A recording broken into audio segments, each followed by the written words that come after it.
Welcome to the Business Legends Podcast, where we interview business leaders and entrepreneurs so that you can learn from their successes, get inspired, and meet the people that make change happen.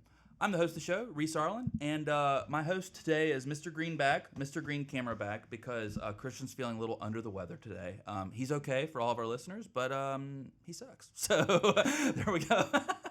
Today I'm accompanied by the amazing Joseph May with National Credit Funding. Joseph, good morning. Hey, good morning, Reese. Thanks for having me. Yeah, thank you. Thank you for joining me. Unlike Mr.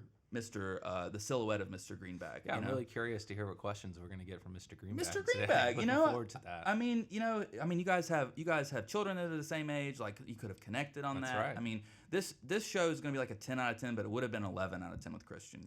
So it's just a pain. So National Credit Funding. Let's dig right into it. Tell us what your business is and how you got involved with it. Yeah, so National Credit Funding, we're a commercial equipment finance company. So we're basically a lender. We've got about 12 different bank lines that we utilize, and we finance, really starting with the first word, commercial, any type of business that's buying any type of equipment. The three things that we don't do is we don't do personal loans, we don't do land, and we don't do buildings. So that equipment can range from anything from construction equipment to manufacturing equipment, trucks, trailers, medical equipment. It's a huge market. There was probably $45 billion in the U.S. finance last year of just commercial equipment. And so for us, we're trying to carve out a market share, even 0.0001, and we'll be doing hundreds of millions of dollars a year. Right. So the equipment can range from anything as small as 10 to 15,000 up to several $1 million, especially if it's multiple pieces. How did you get involved with this? Because that seems super niche specific. Did you have some experience with this before, or how did that kind of come about? Yeah, it is very niche specific in the sense that you've never seen a commercial for on TV, or you've never seen an ad for commercial equipment. Do you want to buy a big machine? Right, exactly. So you see stuff for credit cards, mortgages, things like that, but you never see anything for commercial equipment financing. Right. I moved to LA after graduating college back in about 2012 is when I moved out there. Mm-hmm. And so I was looking for different jobs, applied at a couple different places, and ended up applying at a pretty large company in downtown LA. And they did commercial equipment financing. And so I didn't even know on day one exactly what they did. Okay. I just knew, shirt and tie at a roof, 19th floor office. Everything looked on the up and up. I was young, and I said, okay, this You're in will work LA. for me. Right, yeah. So started out there, and I did really well in sales, and kind of started thinking, okay, what does this company actually do? I'm doing well on the sales side. Would I be able to ever do this on my own? Mm-hmm. And I'm very lucky that I have 3 older siblings. The oldest one is 17 years older than me. His name is John. And John's a very, very successful businessman. He now has a multi-billion-dollar private equity fund that he solely has started and grown on his own. Wow. But at that time, he was a CEO of a manufacturing company. And so he's just an incredible business mentor that I have. And so as I was talking through this with him at age 26, 27, he was able to help me kind of put a plan together of what it would look like, what it would take. And so at age 27, I quit and went out to basically start a competing company, much smaller, so maybe not competing. But we started competitive that. stuff. Yeah, competitive. Same industry, same market. Right. And so we started that in 2016, 2017 out in California. I was living in Santa Monica, about half a mile from the beach. My office was a quarter of a mile away. Rough life, man. Yeah, Rough life was good as someone in their late 20s. Yeah. And we ran that company. It went well. And then when COVID came, it just kind of presented a perfect window for my wife and I to come back to the East Coast. Mm-hmm. And so we basically shut that company down in California and just rebranded it as National Credit Funding here in Charlotte. And that was in January of 2021 that we moved here. By April of 2021, the office was up and running here in Charlotte, and we've just been growing ever since. Yeah. So I want to talk about regions. So where was college for you, first off? UNC Asheville. Asheville, yep. Okay. I was born and raised in Greenville, North Carolina, so on the eastern part of the state, and I actually played tennis at UNC Asheville. And you did not go to Eastern Carolina, so... I did not. Okay. No. My 2 brothers went to ECU. That's obviously where Greenville is. Yeah. So I grew up about a mile from the school, but went about 6 hours on the other side of the state to UNC Asheville. I thought that was like a sin for people from Greenville. I thought... Well, when you grow up there, it's a good time to get away when you start graduating high school. I can only imagine what it was like growing up in... Yeah. We'll talk about my experiences in Greenville off air. So anyways, so Greenville to Asheville, small mountain community, Asheville to LA, and then LA to Charlotte. Mm-hmm. So the regions, well, let me ask it to you like this. Do you think that LA was a was a critical, paramount piece of your success with national credit funding.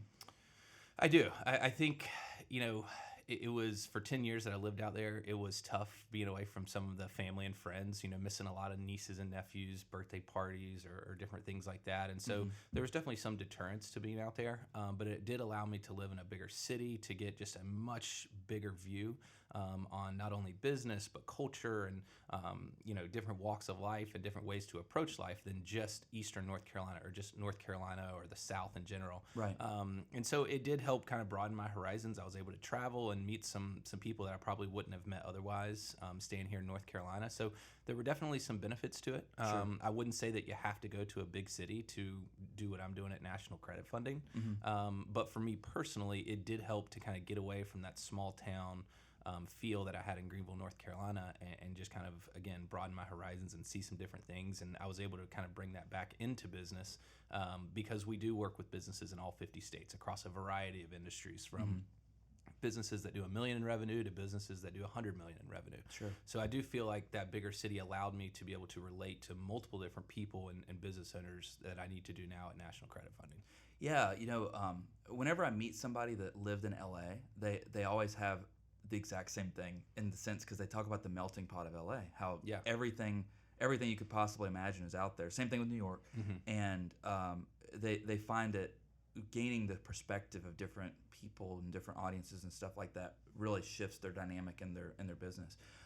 So 2021. And I'll tell you something about that, Reese, that's pretty interesting, is living actually in the city of LA. So I lived in different areas, Venice Beach, Santa Monica, Beverly Hills for a couple years. The people that actually we'll talk about Venice off air, by the way. The people that actually live in the inner parts of LA very rarely are born and raised there.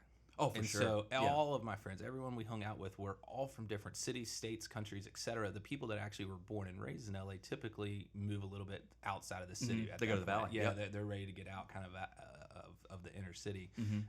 And so, to your point, I've never lived in New York. I imagine it's probably the same. Like, no one I met in LA was from LA. Right. So it's from so many other walks of life, different countries and different schools they went to, and were there for different reasons. And there's so many different reasons to be there. That really added in. That was a huge factor as well.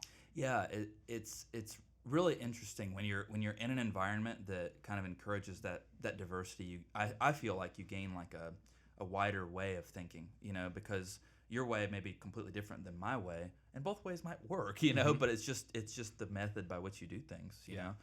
So 2021, you moved to Charlotte, and what has Charlotte been like for your business as compared to LA? Then I'm trying to go one step at a time here. Yeah, well, in LA, obviously much bigger city, much bigger state of California. Right. You're not as able to have as many personal relationships as you are here in Charlotte. Good news for us, we do a ton of financing in the construction world. Gotcha. New and used construction equipment's, right now probably the majority of the industry that we work in is, but that's our bread and butter. So Charlotte, as anyone that lives here knows, is booming with construction. They're building everywhere. And so we've been able to make a lot of local connections doing podcasts like this, being an EO here in Charlotte. But being here in Charlotte with the construction boom is really what's allowed us to kind of explode in these first 2 years of being here. In California, again, we're still doing business in all 50 states, but you're never meeting your customers or your vendors. Right. And so now here in Charlotte, we're able to, send our sales reps out on the road a couple days a week or a couple times a month and meet people in and around the Carolinas, down in Georgia, Tennessee, and in California, you just don't really have that access. Right. It's too big of a place. You can't drive really anywhere except in and around kind of the LA or Orange County areas. Right. And so being here in Charlotte, that kind of local community and local feel within, the greater Carolina area has really been beneficial for us. Yeah, it's interesting how you have that, again, a different strategy for both. Because I agree with you 100%. I mean, if you and I really wanted to, we could be in Charleston this afternoon. We could be back if we wanted to, or Asheville or Wilmington or whatever else. So we have that availability. If you're in LA, you can be in like LA or like LA. You're not going to be able to make it anywhere else. And then there's this other feature that I think you mentioned, which is that in LA you were another fish in a enormous sea.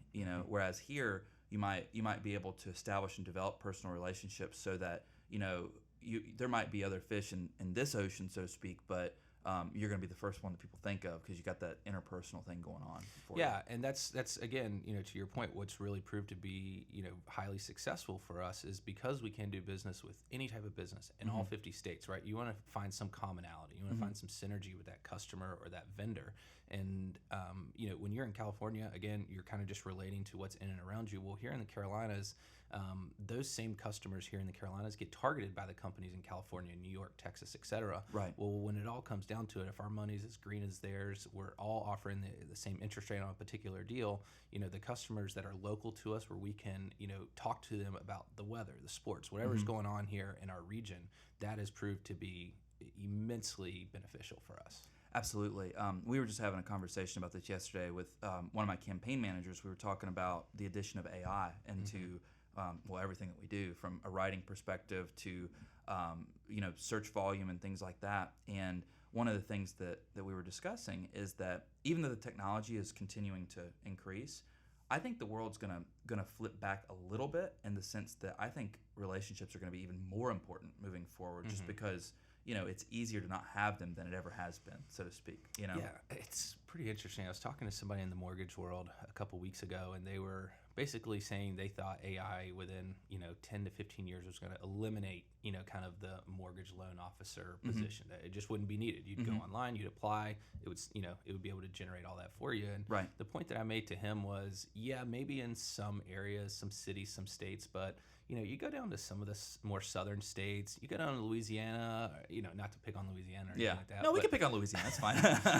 I got family from there, but we're good. Yeah, look, there's plenty of people here yeah. in and around the Carolinas. Yeah. They are not going to go execute a loan online without meeting someone, speaking to them. And so I do think AI is probably closer to being ready, but I don't know that, as a country as a whole, that we're ready to accept what AI can do.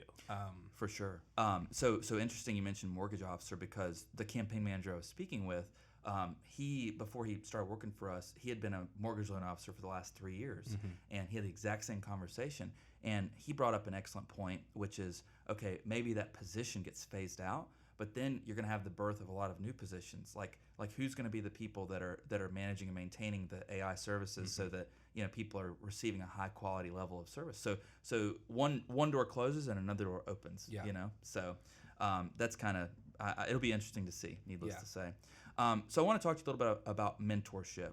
So on Business Legends, we like to talk to young and upcoming entrepreneurs, people that want to become inspired for opening a business or kind of taking that plunge. You had mentioned that your brother provided some great mentorship, and I know that you're in EO, Entrepreneurs Organization. Were there any other critical mentors, people that you sought advice from over the years as you were starting the company? Yeah, I probably nothing specific that I would, share on the air, just because, my older brother, with the success that he's had, probably was one of the more dominating figures for what I leaned on. He's 17 years older. He's the CEO of several different companies throughout the Northeast, managing What was that like growing up, just out of curiosity? Like, I mean, do you feel like you guys are closer now as adults than you were when you were younger? Or? Yeah, we've always had kind of a hybrid of a father, son, uncle, nephew, brother, best friends kind of a relationship, right? Yeah. I mean, we're 17 years apart. That gap's never going to shrink, right. obviously. Right. And he's been, nothing short of amazing, both not only for me, but my other siblings as well. My parents split up when I was 2 or 3 years old. So when 1920, he kind of became that father figure. Gotcha. But he was there all through, playing tennis and other sports and juniors, playing college tennis, et cetera. And then when we got into the business world, our interests, again, were aligned, because that's obviously, a huge thing for him, as successful as he is as well. So he's been kind of the main factor in that. And John is really big on, working hard, making hard work your passion. And that's something that John's told me ever since I was 10, 11 years old. He used to actually write me letters when I was young playing tennis, about how no matter what your skill level is, no matter, what money we have or what equipment we do or don't have, you can always outwork other people. And so he directly correlates that to his business success as well. He graduated, I think, in 91 or so with a computer science major from East Carolina. Interesting. And now he has his own private equity fund, you know, north of $1 billion, right? Has nothing to do with what his degree was in, but he just worked his tail off, and that's what attributed to his success. So he passed that directly down to me. So we have that same approach in our business. As we were growing the business, as we were starting the business, we just want to outwork other people. Sure. And so if we can outwork our competitors by 30 minutes to an hour each day, when you extrapolate that over a month, over a quarter, over a year, those competitors will no longer be your competitors. You'll be into the next league or the next level. Yeah. And so that's, you know, I would say to any up and coming entrepreneurs, anybody trying to kickstart their business, grow the business, you know, really take a hard look at, you know, how hard are you working and how passionate are you about working hard? You can get a lot done and you can leapfrog a lot of your competitors and a lot of people that are doing something similar to you by simply working harder than them, both on the small things, the big things, attention to detail, you know, never taking, you know, time off, days off, not in vacation, but taking days off where you're sitting in your office playing solitaire for an hour, or whatever the computer games are these days. Yeah, sure.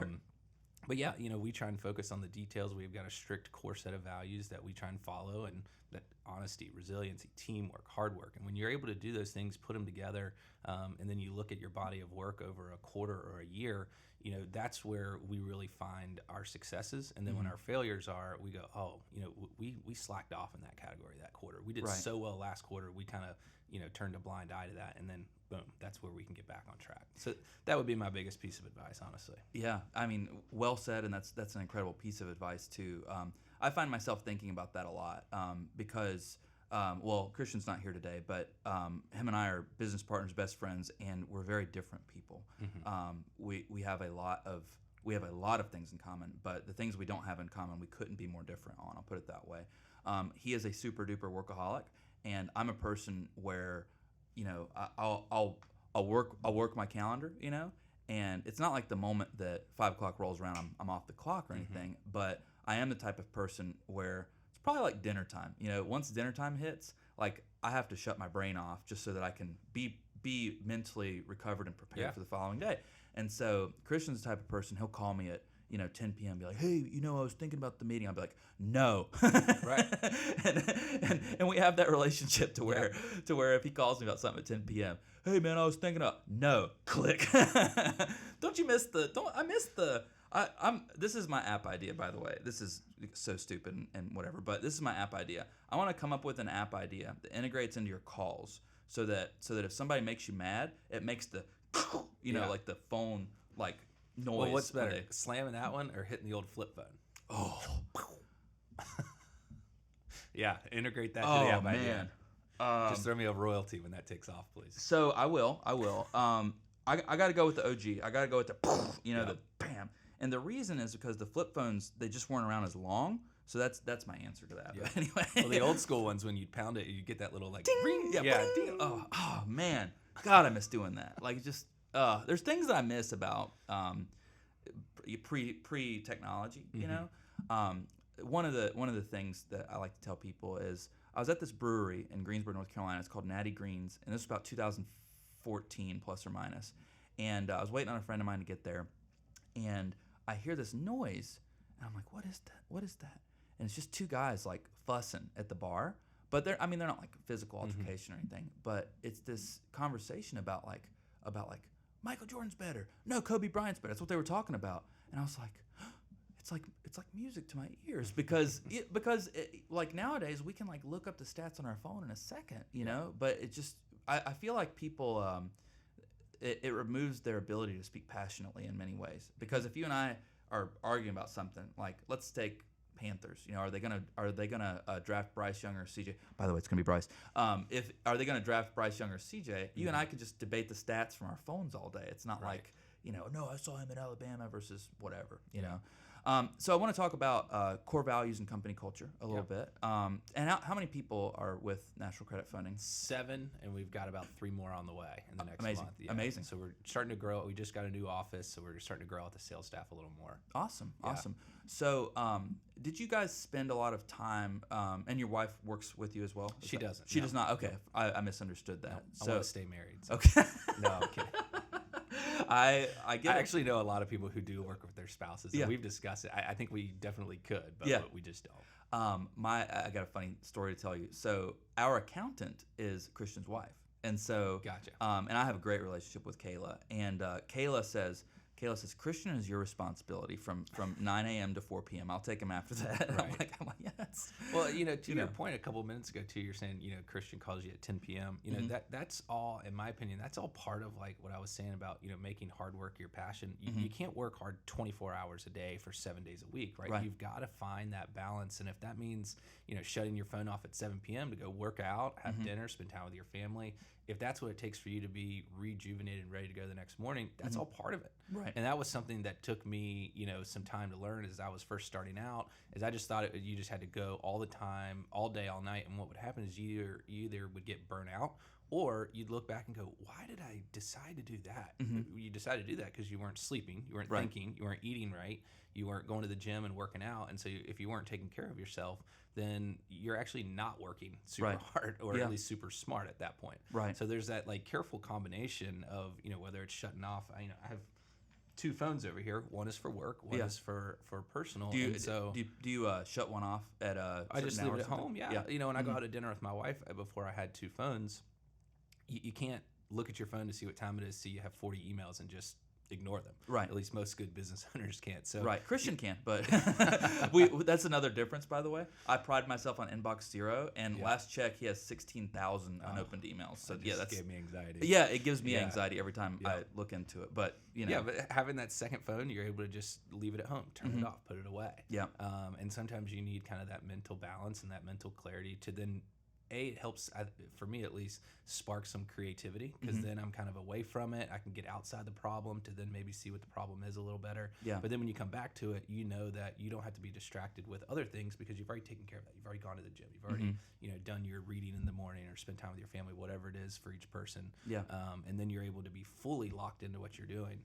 And I think, a mistake that I've made quite a bit that I see other people make is they try and do a little bit of all of it at the same time. They're texting a couple buddies, they're sending a work email, Yeah. they've got a conference call coming up, but then Yeah. they've got like a leisure lunch, and then they've got golf, but then they've got a meeting after. Right. And I think not many people can do that very well. It Right. takes a very specific, unique person. Sure. Kudos to them. Yeah. I'm not one of those people. And so Yeah. I have to be locked in on what I'm doing when I'm doing it. I agree with you 100%. I've seen mistakes in our industry, the marketing world, where people have sent. Let's just say they'll send an email to a client that was meant for a buddy type of thing. Yeah. And that can be a catastrophic mistake. Yep. It just the reality of it. One thing that I will say about this point, I think that entrepreneurs go through entrepreneurship is a journey for sure, but when they first start the business, presumably that's when they're the most passionate about it. And so, they work these crazy long hours, 9 a.m. to 9 p.m. every day for 6 years, or, 6 months or whatever it is. And then they start to get those, feelings of whatever, burnout, or, they're spinning their wheels, so to speak. One thing that I've seen, and you cannot replace hard work, but I think you said something brilliant, which is that you also have to do smart work. Because I think that, when people are letting the other things in their life fall by the wayside, it almost puts a cap on their productivity. I had a conversation with one of our project managers about this quite some time ago. He was pulling crazy hours, and I say, look, man, you're not more efficient working this much hours because you're forgoing all the other stuff, because you're thinking about the other stuff when you're doing it. And so if you stay locked in and focused on what you're doing when you're doing it, lo and behold, he works less hours and gets more done. So it's like it's difference between working smart and working hard type of thing. There's an analogy to that I always think about. There's two guys sitting there, right? And there's a pile of 100 center blocks, and they have to get the center blocks 20 feet across the room, right? Okay. They each have 100 center blocks. But one of them is picking them up and just dragging them over there one or two at a time, and he's grinding and he's sweating and he's working really hard and he's getting it done. The other guy notices on the other side of the room there's a wheelbarrow. Right. And so then he calmly walks over. He gets the wheelbarrow. He loads up 10, 12 at a time. wheels it over to the other side of the room and is able to get the job done either more expeditiously or roughly the same timeline, but he did it way smarter. So now that person, once that task is over, the person that dragged 100 of them over there is exhausted, can't go to the next thing, while the person that saw the wheelbarrow was able to use that, is now done with that task, and while you need an hour to recover, they've moved on to another hour of task. You've somehow lost an hour to your competitor when you had the same tools at your disposal, but you were just working so hard and you thought you were doing, this is what it takes, 9 a.m. to 9 p.m. Well, maybe there's some things that could help you.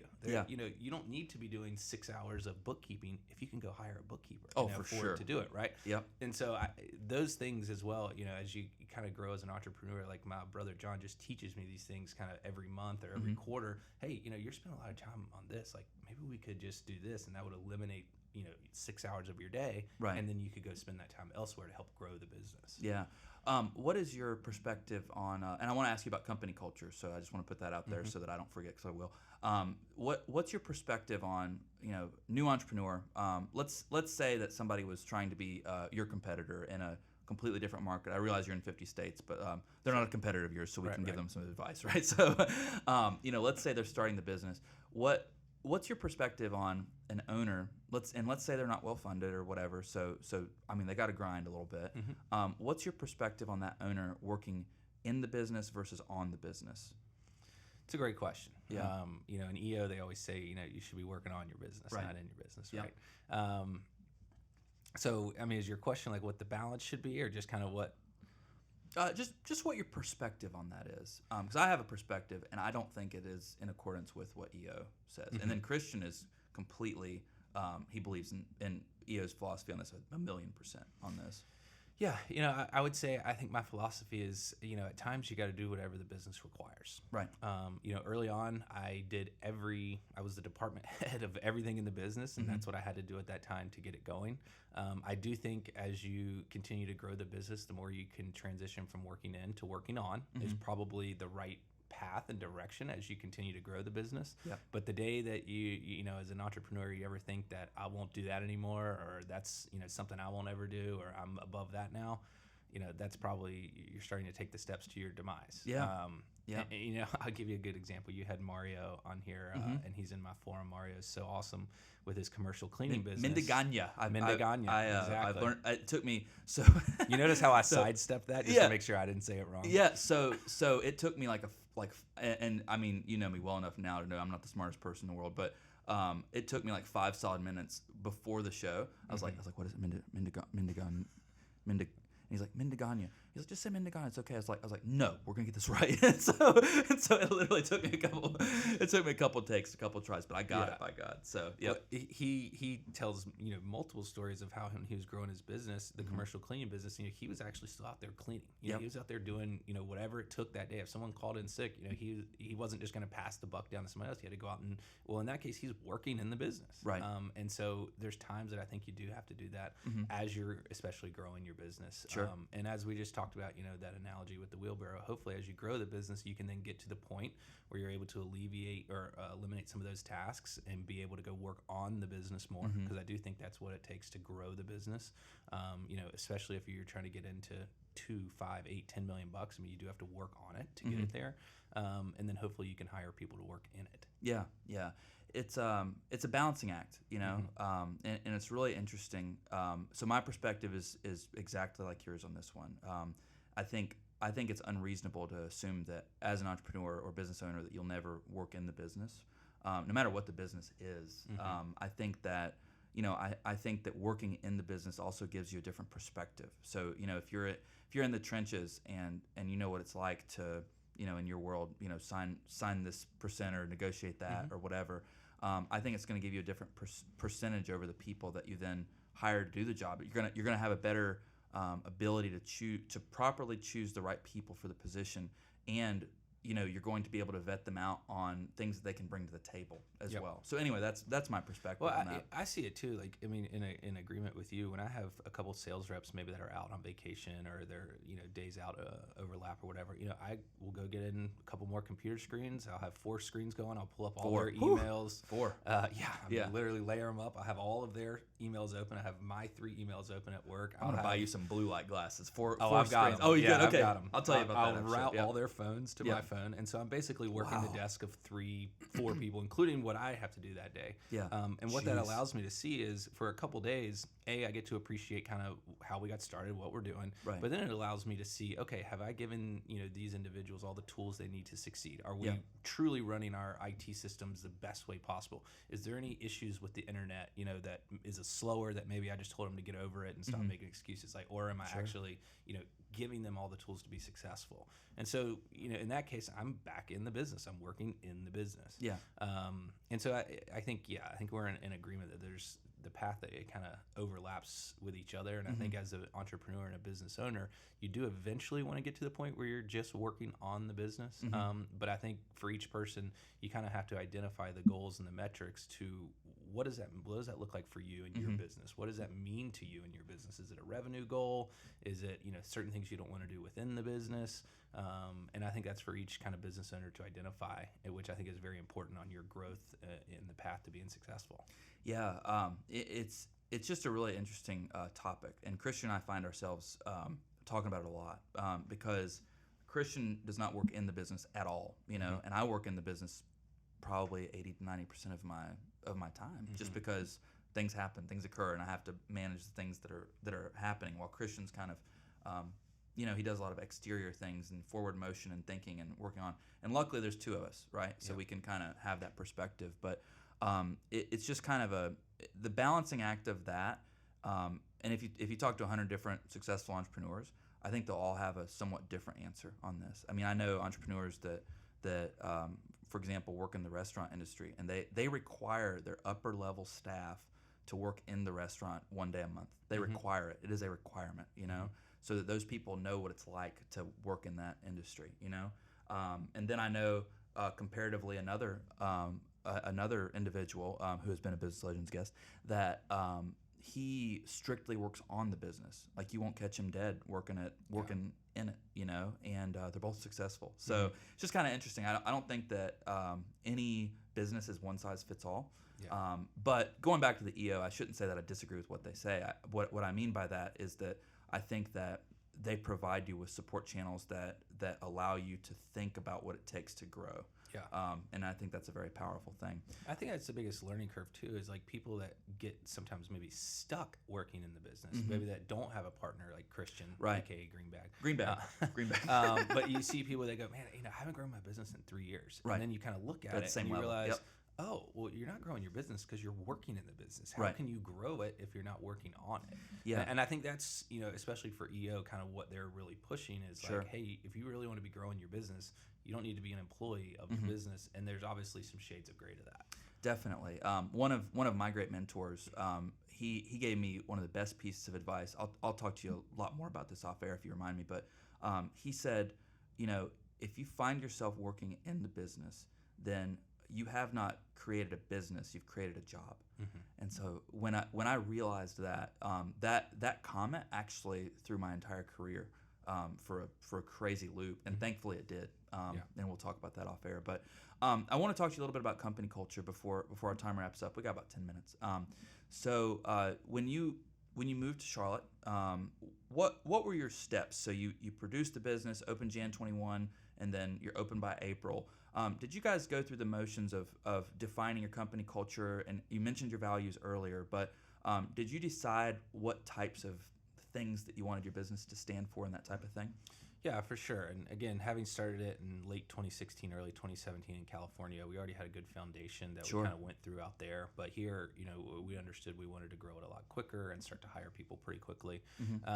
And so, for us, it all really starts with our core values. We want to hire the right type of people, not only just short term, but long term. I mean, that is really when you define your company culture for our business, it's really the people that are there working with you. And we never say working for. Nobody works for me. Everybody works with me. Yeah. That is I'm a big proponent of that too, and that is one of the most powerful things that I think entrepreneurs forget. I call it like the round table philosophy, right? Where everybody works together. You work with me, not for me, type of thing. Yeah, and so hiring people that have kind of the same vision of what success is. And so when we interview people, it's kind of interesting. A lot of the questions that we ask, I can tell it kind of throws them for a loop because they don't get. Can you provide examples or? what does success look like to you, and how do you define that success? What does relationships look like to you, and how do you define that? And people are like, what are we, a counseling class? Yeah, And it's yeah. Well, no, our business is very relationship based. You're going to be interfacing with our customers and our vendors every day. And so I want to know, who do you model your success after? Who are, 3 of your mentors or leaders that you look up to? What are some of the last couple of books that you've read, and how are you trying to model your life? And so you quickly learn about people right away, kind of how they think about those things. Sure. There's no right or wrong answer. I've Yeah. hired people that go, man, I haven't read a book in 10 years. Wow. But, I'm so interested and invested in success.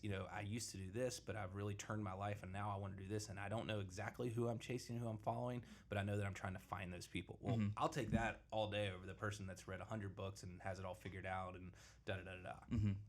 So for us, the company culture, again, from the people, what their goals are, what their aspirations are, it always comes down to hard work for us, as you've probably heard me already ramble on about hard work, being your passion. That's what I can train people to do what we do.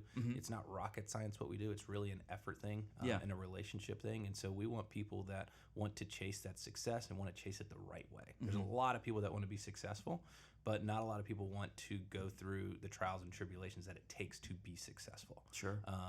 And I think that's where there's a huge disconnect sometimes in the people that you hire, or even in business owners, is they all want that, that golden nugget at the end, but they're not really willing to look at and, figure out what it takes to get there, what that road looks like, because it is not a cleanly paven downhill road where you just coast down on a bicycle.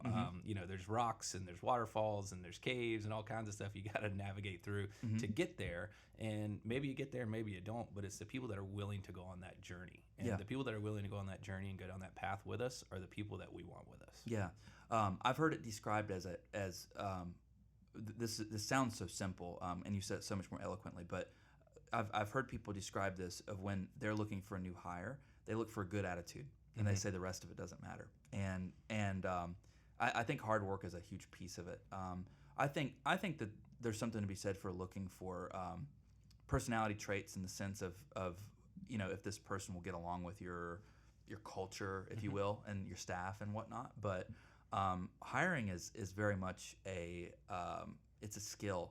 Just like leadership, it's a skill unto itself. You know, especially in today's culture, where you have the hybrid work from home, and all the stuff that COVID brought along.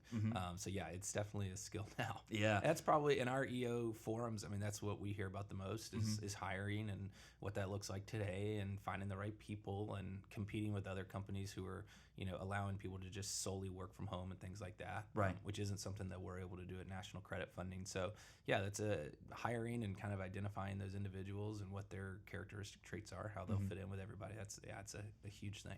Yeah, it's interesting. I've won at hiring, and I've definitely lost at hiring too. But I don't think there's necessarily losses as much as there are just learning lessons on it. I will say that whenever we hire somebody new, I ask a completely different set of questions than I did 2 years ago. And it's just the way that the world turns, I suppose. So I'll ask a question. I'll take over the podcast. Yes. We have a new. Should you sit over here for that? just roll on over here. There we go. Yep. So do you have a list of questions that you ask every time? Do you ask 80% of the questions to every candidate, or do you kind of wing it? So I have a couple set questions, okay, and I'll tell you what they are. We just hired a new guy, I'll tell you what some of those questions are. So one of the things we are work from home, so I asked them how they manage and handle that, how they avoid distractions and what their process for that is, how I know that they can be dependable on basically kind of dig into that work from home situation. Another thing is I'll give them what I would call like a case study. Let's say you have this person selling widgets that does this, and what's your process to evaluation for that type of thing. The other thing that I always ask is, what do they want their career path to look like? Because I don't want, if I was just hiring this new guy, by the way, he's a superstar. His name's Austin Hutchinson, and I don't mind saying that he works for me. So he's thus far blown me away. He's only now you get to quiz him and see if he's listening to That's the right. podcast. That's right. How'd you like last podcast? Yeah. And he's like, oh, it's good. Yeah. He didn't listen. Right. Well, unfortunately, he'll be the one. He'll be editing it too. Oh, so gotcha. I wanted to give him some acknowledgement for that too. But he, one of the things that he represented was, he talked about his experience, and and one of the things that I always look for is I look for people to be honest, and so I'll give them a really tough case study. Like, we have this situation, this person. I won't call it like a no-win situation or no-win scenario. But I got inspired by. You ever see the Star Trek movie? I know this is so random, but okay. So they have a test. I can't remember what the test is called, but it's basically a no-win scenario where no matter what you do, your ship's going to get blown up, right? And so I always give them that and see what their approach is to it, And some people go for like minimizing damage, and other people go for like cut your losses and go through or whatever. And some people say they want to grind and just do everything they can to make it work.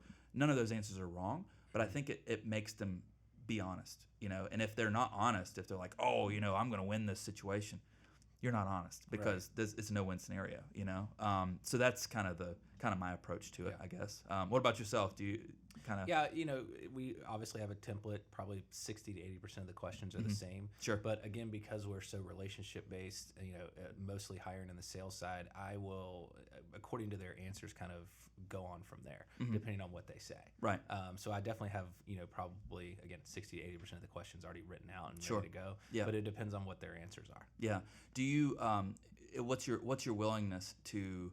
Okay, so you have some of these questions written out. What's your willingness to go off book on that? Again, depending on their answers, I'm going to go way off book. Yeah. Depending on where it goes, because I want to learn about this person. I want to know more than just the surface answers. Right. If you interviewed 10 people with 10 generic questions, you're going to get close to the same answers because they're all interviewing for a job. They want to say the right thing. Yeah. So similar to you, where you kind of present the no-win scenario, I want to ask them some tough questions. Yeah. Not just, hey, what are your three biggest successes? What are your three biggest failures? My failure is that I work too hard. My failure is I can't. Yeah, I can't put work down. And now you're like, okay, good. Yeah. Which book did you read that out? Yeah, exactly. So yeah, I'll go off script depending on what they say. And again, I want them to understand that this isn't just something that I've pre-written out myself. Like I want them to get to know me as much as I want to get to know them. Absolutely. Yeah, and I think that's critical in these days to any staff. I think it's critical to ask interpersonal questions that arise in the face of the interview. It's one of the reasons I think improv classes are very powerful because they teach you how to listen and respond to to what they're saying to advance the purpose or so on and so forth. Well, I believe that's all the time we have for today, my friend. So this is the part where me and Mr. Greenbag will. This is where I stall, by the way, to try to come up with a funny question. But I think I have one for you. So all the different types of lending that you do for machinery and everything else, what do you find to be the strangest loan that you've ever approved or strangest pieces of equipment or whatever else, something that was just completely off the wall for it? Great question. Yeah. Wow. So again, because we can do almost any type of equipment, we've done things like lighting, we've done bowling alleys, we've done TVs for bars, POS systems, different robots and machinery. I'm trying to think what the craziest one was. Yeah. Bowling alley. What? Hold on. Let me flesh that out a little bit. What? All the TV screens. Okay. Actual equipment that comes and picks up the pins and all that. We actually did the floors, which is a little non-traditional because typically, we look at something. Is it something if the loan were to default, we could go seize it, resell it, and we're not trying to do that. That's definitely not what our business is predicated on. Right. But that's kind of how we view each asset. Yeah. Oh yeah. So you lighting, have to. we've done like some manufacturing lighting, Okay. and that's really outside of the box as well because coming to get those lights and then resell them somewhere is borderline impossible. Yeah. That's a good question. Kind of the weirdest, strangest thing. Yeah. I'd have to think about that and get back to you because it all blends together for me. I think about the business more Yeah, than you I just think about the the risk versus analyst and stuff. Yeah. So to give you an answer, I'll tell you this. We did a deal the other day. It was about $1.5 million for some trucks and trailers, and this company had been around for I don't know, 10 to 12 years. They do $80 million in revenue or whatever. And this will just tell you where the market is today. So their rate on that deal was right around about 6.25%. Okay. Okay. We had another customer that was getting about $100,000 piece of equipment. He had been in business for about 8 years, but the financials were so much better. He got a rate of about 5.75. Wow. On $100,000 versus 1.25. It was crazy. Wow. I Yeah. mean, that you'll have to. I'm looking forward to picking your brain over lunch about rates and stuff because it's it's chaos out there. I It mean, is. it's just, I don't know. But The biggest benefit is that it's public, though. Everybody Right. knows the Fed is raising the rate. Yeah. Like when we have our rates go up from our lenders, sometimes it's hard to educate the public because, again, like we talked about earlier, there is no equipment financing Right. commercial out there, anything like that. There's Yeah. nobody's reading about that. But now everybody knows the Fed is raising the rates. Right. And so that's been beneficial for us trying to educate these customers. Yeah, I think people, and honestly, they might be maybe a little high right now. Oh, yeah. But when people were getting home mortgages at like 2.25, it's ridiculous. I mean, Yeah. that never should have happened. In my Well, our opinion. lowest rate last summer was about 4.99, and now those same rates, like Wells Fargo, is at like 8.5. Right. I So mean, it's just crazy. yeah, so I think it kind of bounced and overcorrected a Yeah. little bit. But anyway, well, Joseph, thank you so much for joining me today. Yeah, absolutely. And congratulations, my friend. You are a certified business legend. Awesome. Thanks, Reese. Yep.